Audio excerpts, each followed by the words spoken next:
Oke, salam jumpa. Pada video kali ini kita akan berbicara lagi mengenai pengolahan data kualitatif menggunakan NVivo. Dan pada video ini saya akan lebih khusus menjelaskan mengenai masalah yang sering dihadapi oleh mahasiswa maupun dosen ketika ingin memulai mengcoding data yang dia miliki menggunakan NVivo. Jadi saya sering sekali menemui pada saat melakukan bimbingan privat melakukan bimbingan privat terhadap mahasiswa maupun ada beberapa juga yang dosen. Itu masalah yang sering mereka hadapi ketika melakukan pengolahan data menggunakan NVivo itu, mereka tidak tahu mau mulai dari mana gitu. Jadi mereka tidak tahu mau mulai dari mana untuk mengcoding data yang mereka miliki. Itu banyak sekali yang terjadi seperti itu. Jadi mereka tidak tahu mau mulai dari mana untuk mengcoding data yang mereka miliki. Nah, lalu bagaimana solusi seperti ini? Bagaimana solusi yang bisa kita berikan ketika menemukan bahwa banyak dari mahasiswa dan dosen itu tidak tahu mau mulai dari mana untuk mengcoding data yang mereka miliki. Jadi datanya itu mereka sudah impor ke dalam NVivo. Nah, tetapi ketika mau mulai untuk mengcoding itu mereka kesulitan gitu, karena tidak tahu mau mulai dari mana gitu untuk mengcodingnya gitu. Nah, untuk menjawab permasalahan seperti ini, biasanya saya akan menjawab mulai saja pada pertanyaan penelitian yang kita miliki. Jadi ketika kita membuat penelitian itu kan, apalagi penelitian kualitatif ya. Nah, apalagi penelitian kualitatif itu kan pasti kita memiliki pertanyaan penelitian. Tidak mungkin kita membuat penelitian tanpa pertanyaan penelitian. Selalu ada pertanyaan penelitian. Maka untuk mengcoding itu kita mulai saja dari pertanyaan penelitian yang kita miliki. Saya akan ambil contoh penelitian yang ini, teman-teman lihat di layar saya ini. Jadi ada sebuah penelitian mengenai penerapan remote auditing pada KAP XYZ.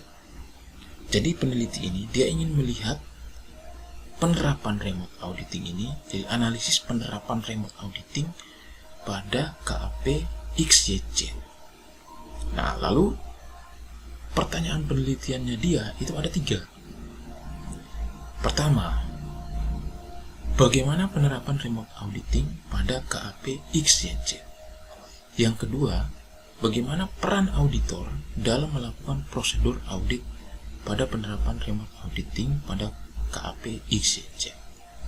Yang ketiga, bagaimana penerapan remote auditing dapat mempengaruhi kualitas audit pada KAP XYZ? Nah, jadi kita mulai pada pertanyaan penelitian. Langkah kedua, carilah pertanyaan penelitian yang untuk menjawabnya itu masih abstrak gitu. Untuk menjawab pertanyaan penelitian itu masih abstrak. Jadi belum jelas gitu ya, belum jelas jawabannya akan seperti apa. Yang masih abstrak. Nah, mari kita lihat satu persatu pertanyaan penelitian ini. Nah, bagaimana penerapan remote auditing pada KAP XYZ? Nah, ketika muncul bagaimana penerapan ini menurut saya itu abstrak gitu. Untuk menjawab ini itu masih abstrak. Kita belum tahu mau menjawab seperti apa. Masih abstrak gitu. Yang kedua, bagaimana peran auditor? Nah, bagaimana peran auditor? Ini tidak seabstrak pertanyaan yang pertama. Untuk menjawab pertanyaan penelitian nomor 2 ini tidak seabstrak pertanyaan pertama, karena kan bicara soal peran auditor. Nah, paling kita butuhkan indikator-indikator gitu ya, apa indikatornya. Tapi kalau pertanyaan mengenai peran auditor itu lebih jelas dibanding pertanyaan pertama. Dia lebih jelas. Nah, kita langsung bisa tahu peran auditor itu seperti apa. Bahkan mungkin kita sudah tahu ada teorinya gitu kan. Peran auditor itu seperti apa, ada teorinya gitu. Tapi kalau penerapan remote itu kan tidak ada teorinya.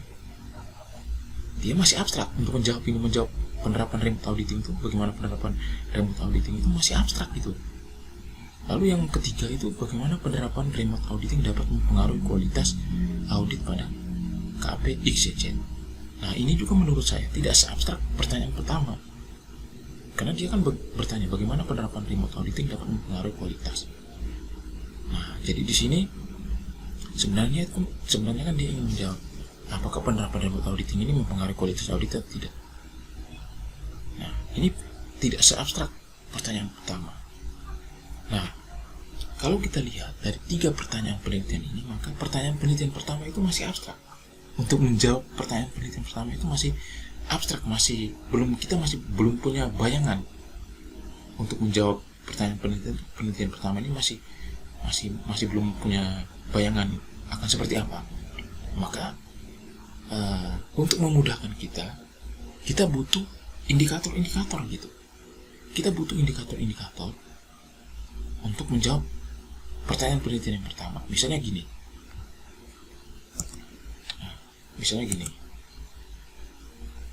Kita pakai indikator gitu ya.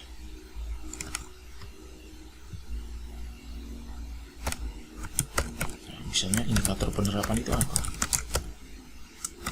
Nah, kita ambil contoh ya, indikator penerapan itu apa?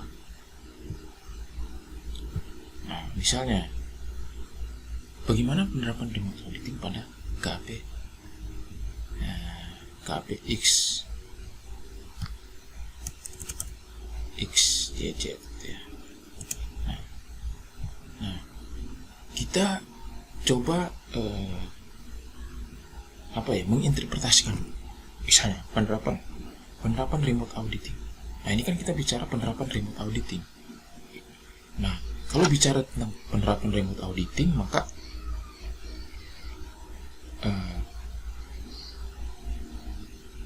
hal yang perlu ada dalam remote auditing itu apa?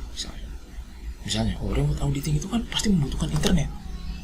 Ya, pasti membutuhkan internet, terus membutuhkan apa lagi? Maka indikatornya itu adalah pertama itu mungkin infrastrukturnya. Infrastrukturnya gitu ya. Nah, bisa jadi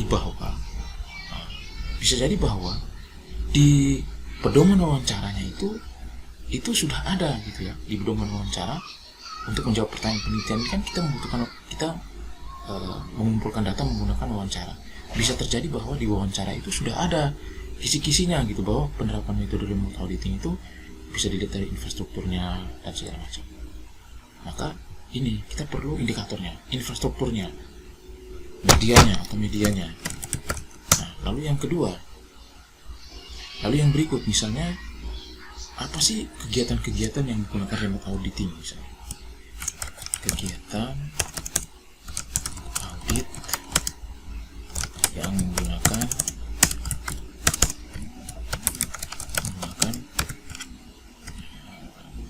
remote gitu ya, remote auditing. Nah, itu kan bisa. Lalu yang berikut apa misalnya? Nah, penerapan remote auditing ini kan bukan hal yang mudah gitu kan. Nah, maka di dalam suatu penerapan pasti ada kendala atau kelemahan gitu, dan juga keunggulan. Maka kita buat saja kelemahan remote. Nah, ini bisa terjadi bahwa indikator-indikator ini juga sudah ada di pedoman wawancaranya gitu, di kisi-kisinya. Tapi kalau memang belum ada, kita bisa buat seperti ini gitu ya. Lalu misalnya keunggulannya, seperti ini. Nah, ketika kita buat seperti ini, kita mengabstrakkan pertanyaan penelitian itu menjadi lebih lebih operasional, maka akan mudah bagi kita untuk melakukan pengkodingan. Keunggulan. Nah, ini sudah. Nah, kalau kita sudah buat indikator-indikator seperti ini dari penerapan ini, maka ini kan sudah tidak abstrak lagi. Nah, ketika kita sudah buat indikator-indikator yang lebih operasional seperti ini akan memudahkan kita melakukan codingnya. Nah, lalu berikutnya, setelah seperti ini, lalu kemudian kita mulai pengkodingan. Nah, ini saya punya contoh hal yang pengkodingan yang sudah saya lakukan. Nah, berdasarkan 3 pertanyaan penelitian tadi. Yang pertama, penerapan remote auditing. Nah, penerapan remote auditing menghasilkan beberapa ini. Jadi ini tematik codingnya ada 3 berdasarkan pertanyaan penelitian. Yang pertama, penerapan remote auditing. Yang kedua, peran auditor. Dan ketiga, pengaruh. Lalu kemudian di sini ada ini. Penerapan remote auditing ternyata ketika pengkodingan ditemukan ada beberapa beberapa indikator penerapan remote auditing. Yang pertama itu dukungan infrastruktur, lalu hal yang perlu dilakukan, jenis kegiatannya. Nah, ternyata didapatkan lagi bahwa dalam penerapannya itu tidak semua itu diterapkan remote gitu. Ternyata ada kegiatan yang bisa dilakukan secara offline gitu. Maka ini kita masukkan juga di sini di penerapan ini. Lalu kemudian kelemahan dan keunggulan. Nah, ini kan jadi lebih mudah untuk kita. Lalu kemudian auditornya, peran auditornya ditemukan ada ini. Nah, ini ada beberapa peran. Lalu kemudian pengaruhnya, ternyata dari beberapa informan itu mengatakan pengaruhnya itu tidak ada gitu, tidak pengaruh, jadi sama aja mau penerapan secara remote maupun secara tidak remote sama aja, tidak berpengaruh gitu, tidak berpengaruh signifikan gitu, jadi sama saja gitu. Nah, jadi ini, nah jadi seperti itu teman-teman. Nah, kalau misalnya teman-teman mengalami kendala mau mulai dari mana melakukan pengkodingan, maka berfokuslah pada pertanyaan penelitiannya. Lalu kemudian kalau ada pertanyaan penelitian itu yang masih abstrak, untuk menjawabnya itu masih abstrak, buatlah indikator-indikatornya. Nah, dari ketika kita membuat indikator-indikatornya, maka pertanyaan penelitian itu kan menjadi lebih operasional. Nah, ketika dia menjadi lebih operasional, maka kita akan mudah melakukan pengkodingannya. Jadi seperti itu teman-teman. Oke, jadi saya kira seperti ini saja video saya kali ini. Semoga video ini bermanfaat. Terima kasih sudah menyaksikan video ini.